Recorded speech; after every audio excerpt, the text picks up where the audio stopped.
What's good, people? You are welcome to Business and Booze. I go by the name of K10.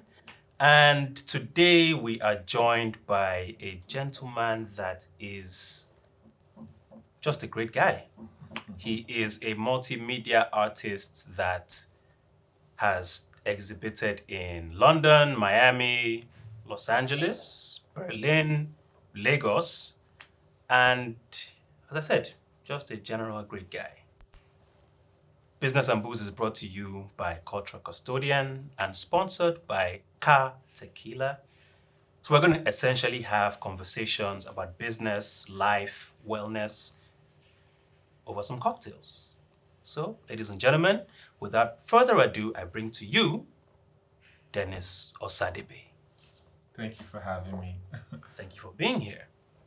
And seeing as this is a show about business and booze, I think it's only right that we start off with some booze.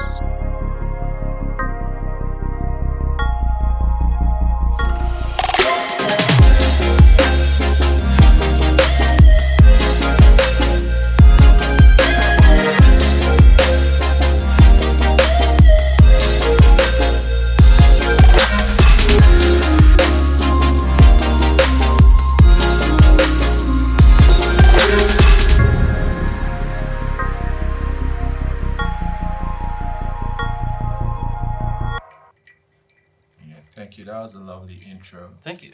And cheers. Cheers to you.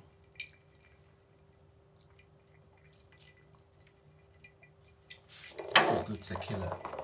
Right? I think this is like a. Okay, yours looks like what I think is El Diablo. I think that's what that is. And this is like a tiki. It's a bit sweet. That one isn't sweet, is it? Yeah. I asked for one that, had a bit of flair. But you can taste the tequila. Yeah. Oh, and we have something for you here. Wow. Thank you. Oh my goodness. This is so cool.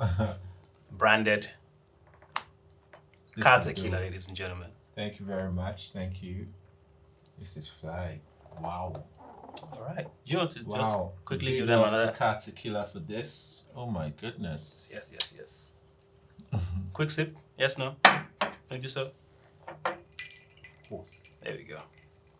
So, what we are trying to achieve here today is to get actual insights into, I guess, the business of art. Right? You are a multimedia artist, so we want to learn how you got from where you were to where you are, and I guess what you see coming, if that makes sense. So I'd say I've always been someone who has had an affinity to arts, but it's manifested in many ways. And so I had a period where I used to dance, where I used to make music. I also, love fashion, and so it's always been a natural extension of myself to always I would say express myself in any way. So being an artist today is not something that I'm surprised by because I've always wanted and I've always loved to express myself. But yeah, I grew up in Lagos and I had like the typical Lagos background where I wanted to, follow the normal career paths that were known to us. And that was, either you're a lawyer, either you're working as a doctor or any of those things. And I remember my dad is an entrepreneur Okay. and I really wanted to follow in his footsteps. I wanted to be an entrepreneur and, run my business. And so that was what inspired a lot of my decisions in school. So I was in business school and I loved, going to business school because I loved economics. For example, we had like a good economics teacher, Mr. George, and he made learning fun. What school was this? Corona. Okay. Yeah, so he made learning about, something as complex and important as economics fun. And so, yeah, I enjoyed, my studies in in business and, went to university, got BSc in business management, did my master's in innovation and entrepreneurship. So I was kind of gearing up for a very business led future. and then I moved back to Lagos, and I just found that I was constantly frustrated because it's almost like there were so many rules of what you can do Yeah. and what you can't do. And that was really annoying for me, especially because I grew up here. I was in London for 5 years, then moved back. And I just always wondered why, as an individual, you can't just express yourself. And I would say that constant frustration just made me want to express myself. And I found that painting was like the most authentic medium for me. If not, I would have been wearing shoes with, like, different different pairs of shoes Yeah. um, you know, um, just to say something. And so yeah, I found that with painting, I could just, like, just reflect that energy on the canvas, but reflect the energy in a way that was just contained, and and I could enjoy personally. And in doing that as well, there was also the conversation around the kind of art I should make. Mm. And that was also something I didn't understand. So it's like we can't even be and we can't even live. So I'd say that was, like, a lot of the things that pushed me to, I'd say, find my calling. And in that period, I was working like a 9 to 5, Yeah. and I was working in oil and gas, which is something that most people would say, like, is an industry in Nigeria that a lot of people aspire It's to popping. work in, because there's a lot of money in it. But I felt, I don't know, I felt like the odd one out, Mm. even when I was out with my friends, just because, I don't know, I just felt like I wasn't being true to myself, and I felt like I had a secret that I was hiding from. So was it also like a fulfillment thing? Like you weren't Yeah, it getting wasn't. fulfillment from your 9 to 5, I basically. wasn't getting fulfillment, and the thing is that the job was good, but it was also a thing of, I felt like I felt like I wasn't committing to what was true to me fully. Mm. So, and I'm not a believer in 7-2 masters. I truly believe in specialization, and following that path, that's and just doing it with your full chest, right? So so yeah, so I just always felt like, I just was not being true to myself and true to people around me. And eventually, the choice was made not by me, but by the place I worked, because they were like, guy, you know, Are you here or you not? are you here, or you're not? Yeah. And, we think we are going to let you go. And I remember just going home and feeling, just this sense of relief. But also I was also annoyed at the fact that it was almost like someone else was in charge of my destiny. And it was a decision I made to myself that, as from today, I want to be in charge of, like, my tomorrow. If Yeah. there's no food on my table, it's my own choice. So back to secondary school. You've kind of glossed over secondary school, but I have it on good authority that you were in a music group in secondary school. Is this correct? Yeah. With Burna Boy? Yes, we made music together. And funny story, we went to the studio once when I think we were like 14, Mm. and it was a studio on the mainland. I've forgotten we're on the mainland, because we were in Festac together when he was in Lagos before he went to PH. So we were in Festac together. We went to the studio, just both of us. And what was interesting was that the producer just could not get enough of this, 14-year-old guy. And I was there in the studio as well, like, I have bars, How like, about me? listen to me, like. But the producer was just so, like, just blown away by how talented he was. Yeah. And the producer also even gave us a beat for free, and he was like, I don't do this usually, but this is just so special to see. And it's amazing to see him doing what he's doing today. Yeah. And it's like a day in body, like it was his destiny. Just experiencing that as a young child and being competitive and wanting to even understand, like, why are you not paying attention to me? Yeah. But it's almost like we're in the midst of greatness in this field right now. And yeah, so But then is music finished for you? Is this something you still experiment with? Do you maybe make beats? Do you rap over stuff? Is music done?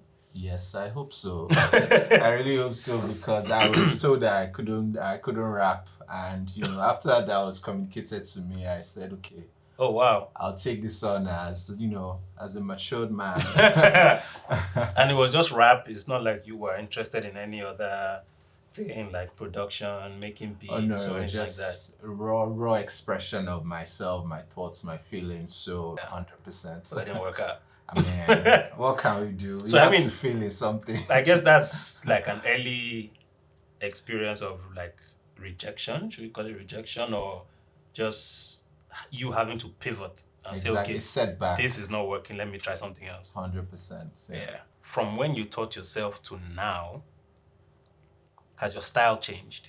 That's actually a funny way to put it. From when you touch yourself to now, Exactly. has my style changed? I would say it's continued to evolve Yeah. because I'm also evolving as a person, and naturally, like the art is also a reflection of that evolution. Um, so yeah, it has evolved, but the message is still consistent. You express yourself a lot through masks, right? What's that about? Is there a deeper meaning to it? Why masks? Wow, that's actually a good way to approach the question, Yeah. so to speak. And I'd say for me, masks are very interesting because, like I said, I grew up in Festac, which was like the home of Festac 77. And, this festival was built around, black arts. And it was supposed to bring people from all around the world to Nigeria to experience our arts, right? And what was interesting about the branding of, Festac was that there was the 16th century Benin ivory mask that was, this logo for the town. And so growing up and living with that mask, it was just almost like everywhere I went to, there was an iteration of the mask that was very modern. For example, if I went to like a barber shop, you see the mask on the door of the barber shop, or if you went to play basketball. It's funny, we actually had like a basketball culture and a street art culture in Festac. Yeah. And so like when I go to, play basketball, there is like a drawing of this mask on like the middle of the court.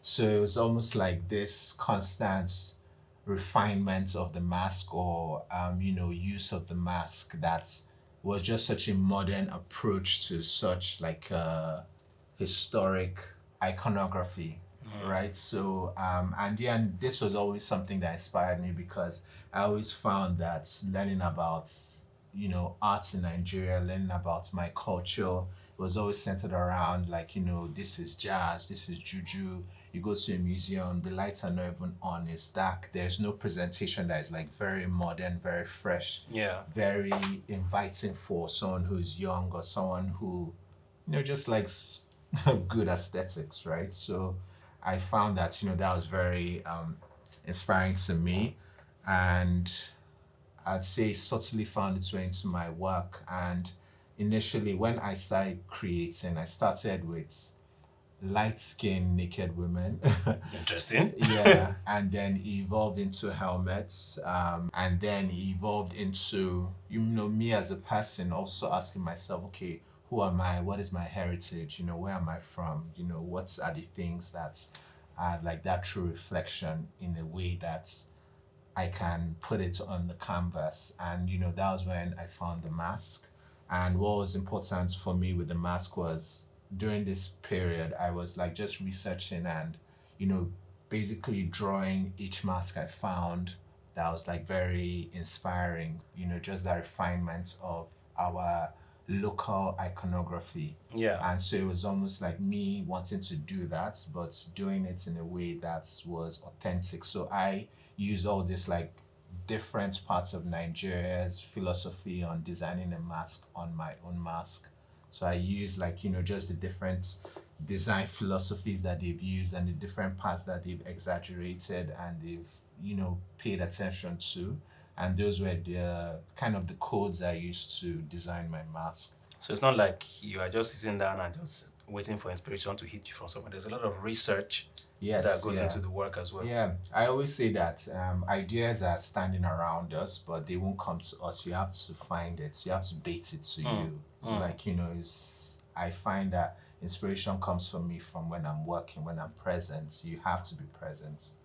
That very interesting that you mentioned that, because I watched a TED talk at some point by a lady called Elizabeth Gilbert. She's the author of a book called Eat, Pray, Love.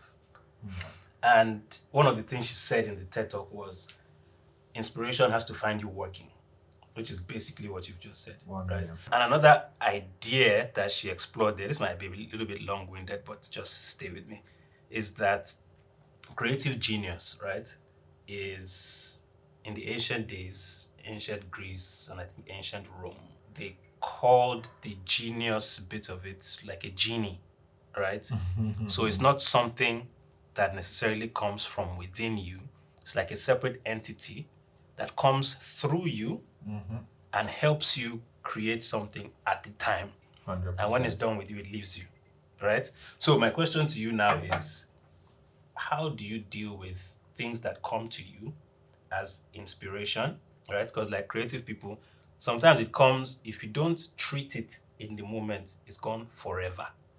Like, have you had any instances where you've seen something in your head, you don't act on it, and then it's gone?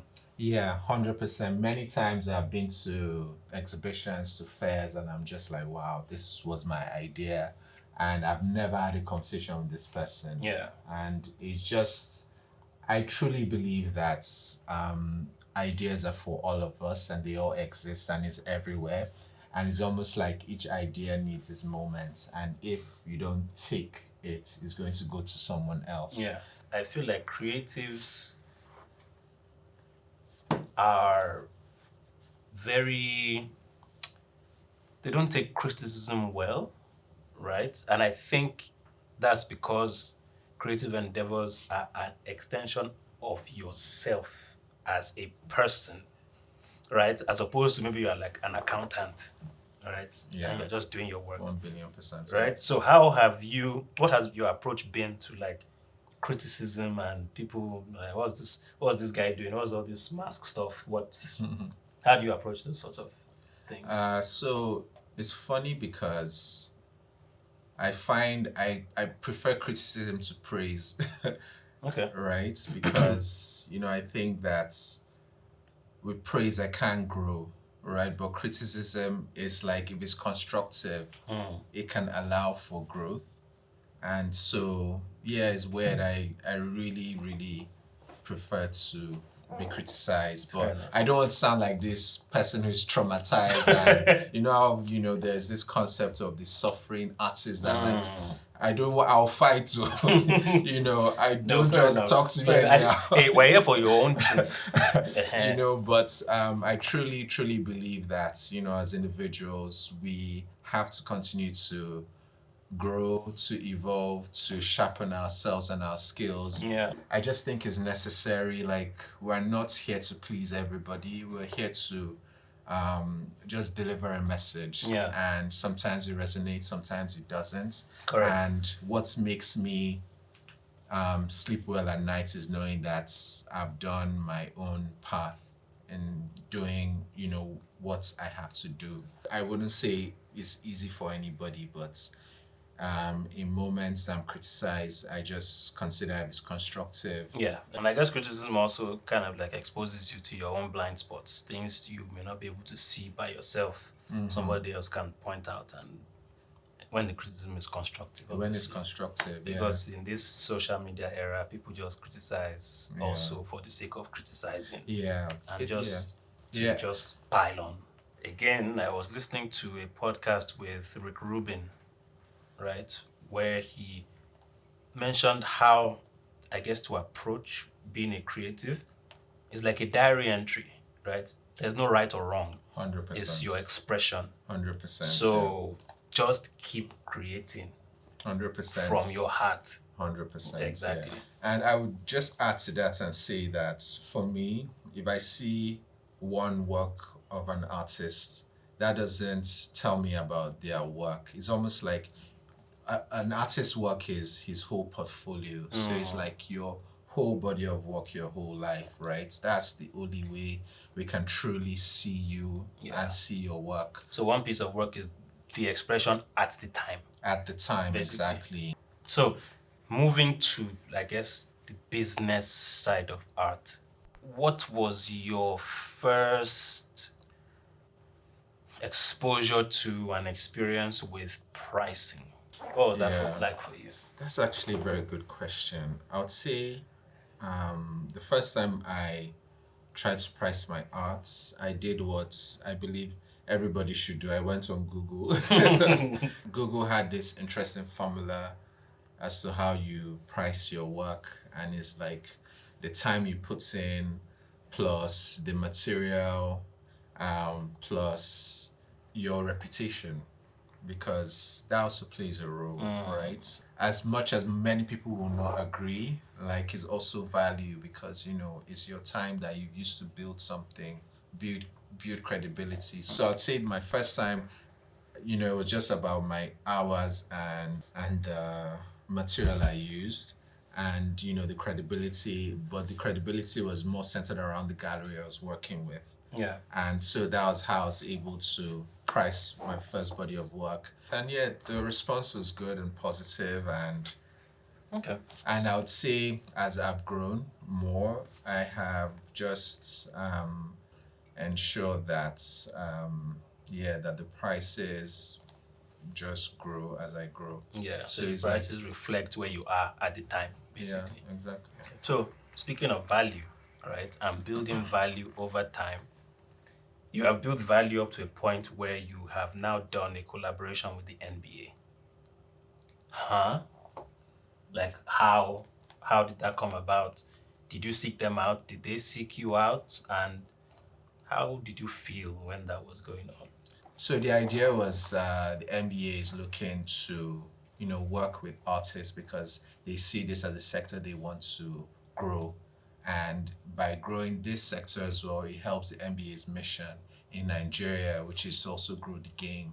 And the game is like the NBA is like a spider; it touches into everything, Yeah. right? And arts, fashion, music happens to be one of it, or you know many of it. So it was more of a natural conversation of this is our thinking and what can we do together.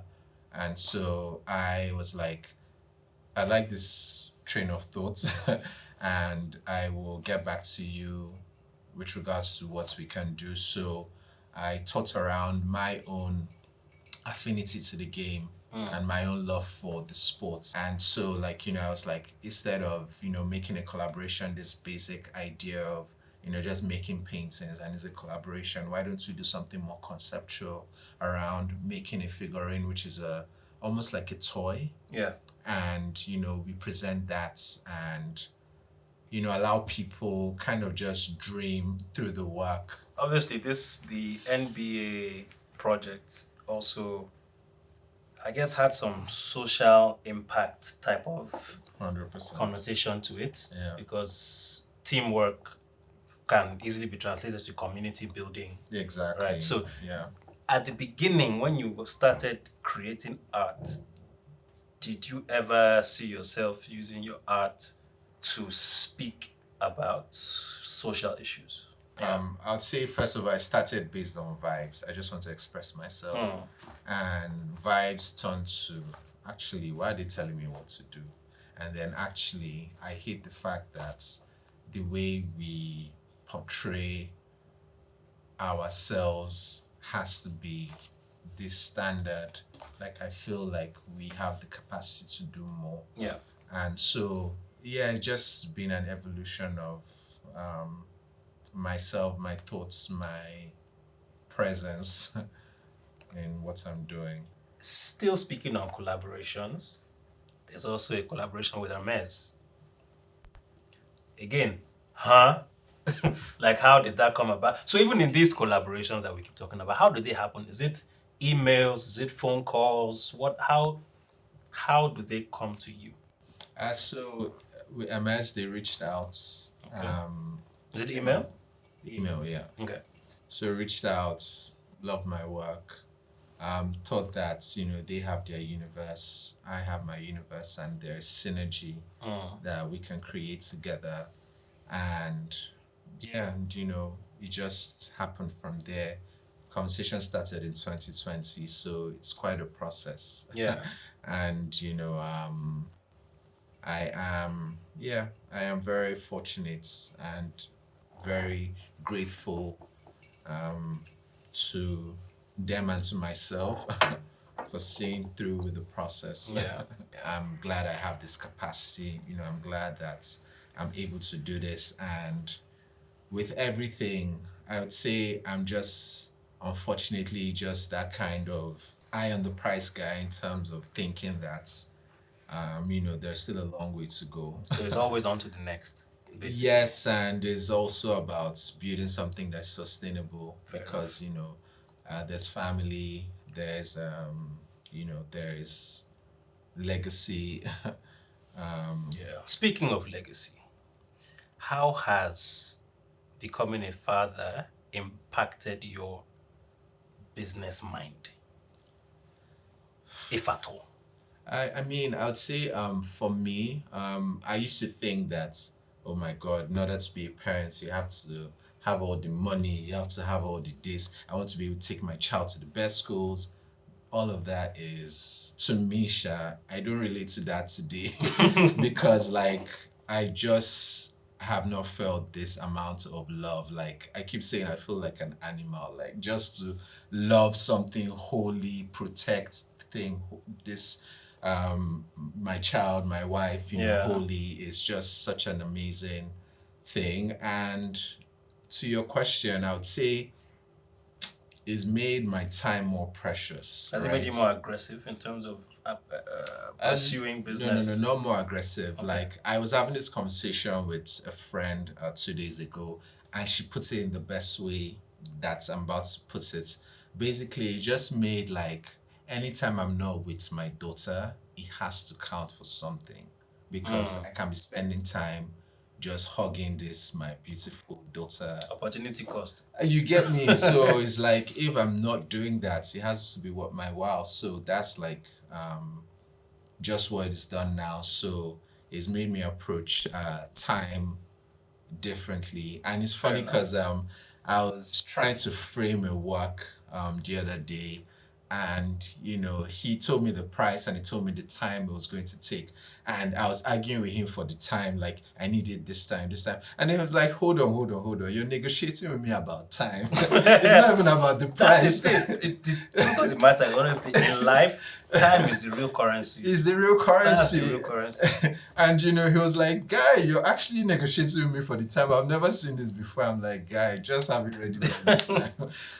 Fair enough. So yeah, so for me, time had just been like the real it's like just the real thing now. It's like the real time you spend with people. It's like even if I want to spend time with my friends, we have to cherish that time together and laugh and have a good time.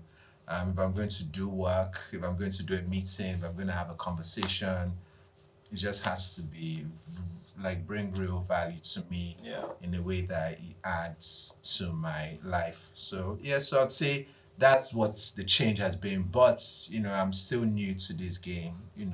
So I would not say I'm an OG or anything. I'm still new, so that's my first walking I can show. Fair enough. Fair enough. And I guess the last random question I'm going to ask is, when and how did you make your first million naira?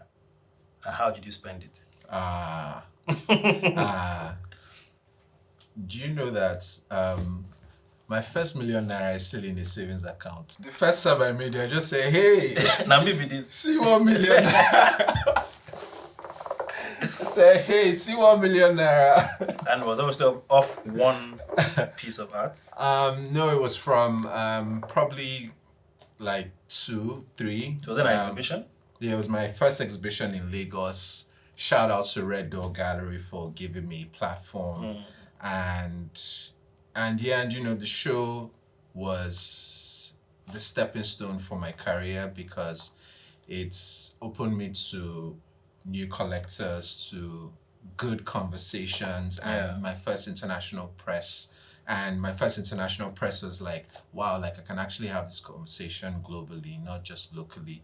But to your question, when the work sold and we finished, and I was like, okay, sending me the money. When I saw, I just said, I don't know what to do with this. I'll put it away. How do you deal with dry periods? Because as a creative, your money is not like 9 to 5 money. It's not assured every month, right? So how have you navigated that? Because I know sometimes money comes, bah, and you're like, oh, I'm popping. And then maybe for the next like 2, 3 months, it's slow. Yeah. Okay, so that's actually a very good question. And I would say, like, this is like a nugget I'll share, like in terms of. Should I? I mean, I Share. mean, I should bring my pen for you. Okay.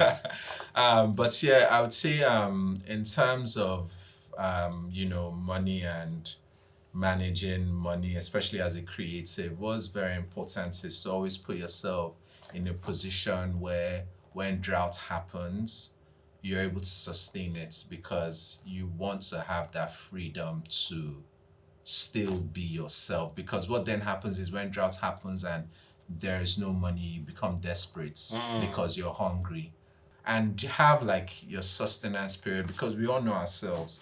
I know for me, my sustenance period is 2 years, and after 2 years, I'll become desperate, right? But I know that a lot can happen within that period. So it's almost like have that sustenance period. If yours is 1 month before you go crazy, have that 1 month. It's part of the process, right? And that is why I have so much respect for, artists who have been creating for 50 years straight, like because you've gone through this period. So it's almost like you have to master and understand that there'll always be creative blocks. There'll always be a time where you're questioning your ideas. There'll always be a time where even everybody you're working with is questioning you, right? And it's all part of the process. Like it's all part of improving yourself and improving your craft, and it's all part of like the next stage of your practice. Finally, what's next for Dennis Osadebe? And if you have any words for any up and coming artists. What's next? So I have a lot of exciting projects in the works. Okay. More collaborations with exciting brands and brand. And so, that's, coming up. In terms of my advice to upcoming artists, just create, forget the strategy, forget all those things, just make, just make. Strategy comes when the opportunities are actually coming. That's when you now need a strategy to navigate those opportunities as to what kind of artist do I want to be. But when opportunity no day, Baba, just make. That's my advice, and I hope it resonates with someone. But yeah, All thank right. you. You heard it from him. I hope it resonates with you. And without further ado, can you grab your, is it a glass? What is it? Your skull. And to the process. To the process. There you go. Cheers.